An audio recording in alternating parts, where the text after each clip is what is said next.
Now, although we treat Excel as essentially a massive number cruncher, there's nothing to stop you from adding in some graphical images to help spice up those numbers and make them look much more attractive. If we take our working file images, you'll find we already have two sheets. Images 1, which contains a car wrapped up with a bow, and images 2, which contains 3 pieces of fruit. Now, if we want to add our own images, we do that from the Insert ribbon and Illustrations. And then in the pop-out, we have the choice either of Pictures, which is pictures we have on our own machine, and that will cause a dialog box to open for you to browse for the picture, or we can choose Online Pictures, which will give us a choice of the Office.com clip art, so the whole of Microsoft Office clip art is available to you, or a Bing image search, and that will search the web. Now, a little bit more care has to be taken when searching the web for pictures, that those pictures that are offered are royalty free, whereas we know the Office.com clip art ones are. And it's not just clip art, there are photographs in there as well. And because I'm signed into my SkyDrive, I have the option to browse my SkyDrive. And that also adds in an extra option of being able to insert images from Flickr. But obviously a Flickr account is required for that to be enabled. So let's restrict our search to Office.com, where we simply type in a word or two of the type of image we're looking for. So if we're looking for an image of a girl to go with our car, we simply type girl and press enter, and it does a search for girl, offering us many images, some photographs.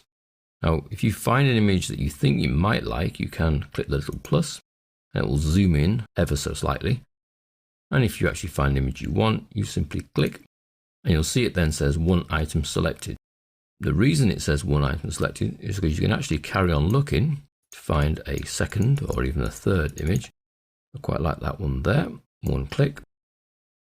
We need to retain this one, so that's control click, and now it says 2 items selected. Let's go for a third.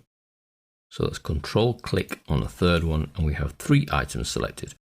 And then when I click insert, all 3 of those are downloaded and inserted into my worksheet. What I then need to do is manipulate them to some degree, and certainly the first thing is to resize them.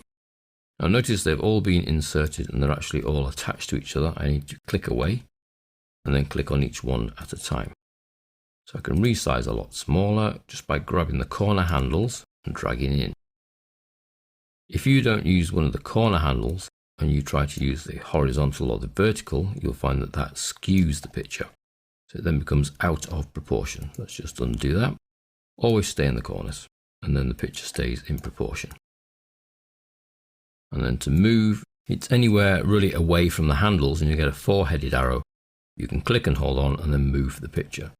Let's resize that one a lot smaller and place it over here. So that's how to add images. So we could do the same on images 2. It's insert, illustration, online pictures, and then your search between Office.com or a Bing web search. Let's stay with Office.com because we know that these are royalty free, and choose boy and return to search. And we'll have this little guy here sat on his turtle. Insert, picture arrives. Again, it's too big for our uses, but we can resize. Always stay in the corner and the resize will stay in proportion. Doesn't matter which corner you use, top left, top right, bottom left, bottom right, it will stay in that proportion that you're asking for. So that's adding images to an Excel worksheet. Not quite the norm as you'd expect for a number crunching piece of software, but still quite useful for you to be able to enhance your numbers.